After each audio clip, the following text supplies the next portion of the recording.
around the world. With only a month before the new school year starts, parents in the US are growing increasingly concerned over how to protect their children against the virus. And for more, we're now joined by Dina Gusowski from our studio in Washington, D.C. Dina, hello to you. So what can you say?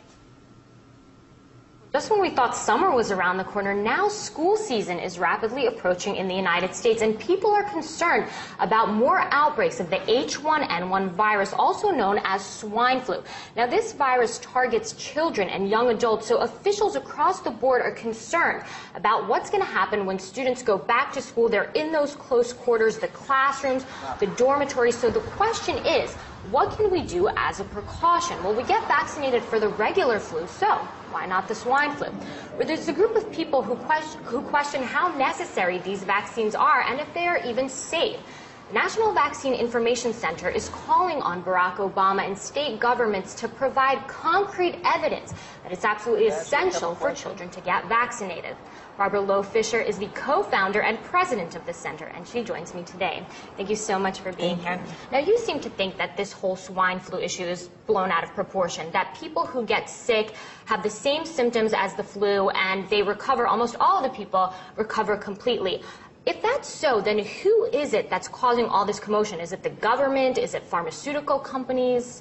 Well, there have been about 353 deaths that have been associated with this swine flu in the United States.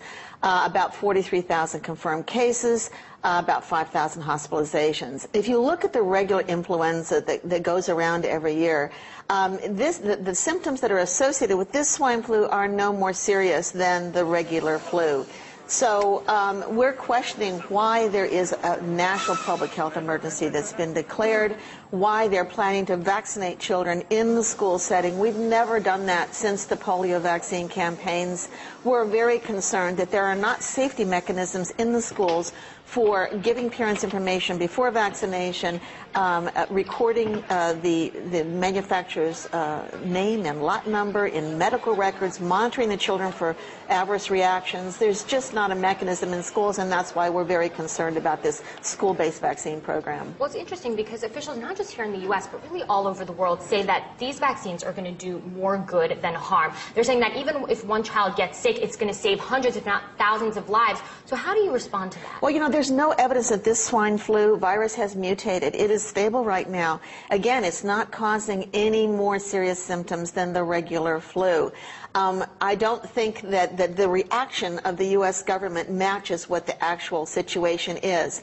We know that vaccines can cause injury and death, that some children are at higher risk, or individuals are at higher risk than others for having problems with vaccination. These swine flu vaccines are only going to be tested for a couple of weeks on a couple of hundred healthy adults and children. There are a lot of children in schools today that have chronic conditions. And some people say that's even caused by the vaccines, like autism. There's a group of people who say that. But yes. Let me ask you this. There's an act called the Emergency Use Authorization Act, which yes. basically says that if a public health emergency is declared, then drug companies and officials don't really have to be held accountable if something does happen. One of the questions that your organization asks is, are these companies willing to provide financial and other support to children if they do get sick? So should we assume then that the answer is no? We are very concerned about federal legislation that's been passed since 9/11 in this country that does allow, under an emergency use authorization, companies to fast-track experimental vaccines and drugs that are used whenever a public health emergency is declared. We're concerned about adjuvants that have never been licensed in this country being put in under the emergency use authorization, adjuvants that can cause autoimmunity and other chronic health problems. So yes, and then no liability is attached. No liability is attached for the vaccine manufacturers or anyone who provides the vaccines whenever these vaccines are used under the emergency use authorization. We are very concerned. Okay, well, just one last question very quickly. We had talked to you before this and we said, do you know of any other experts, scientists, doctors that may be able to comment on swine flu? And you said it's becoming dangerous for scientists and doctors who are questioning this vaccine to speak out publicly against it.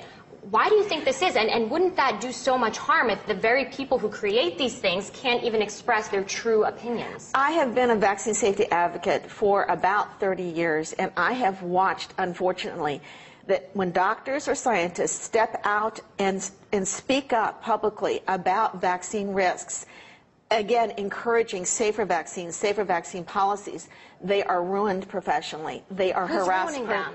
Well, there is this reluctance by the government and by medical organizations and by others who are very involved in promoting mass vaccine use to allow anyone from the profession to criticize. So that's left to those of us who are vaccine safety advocates to do that.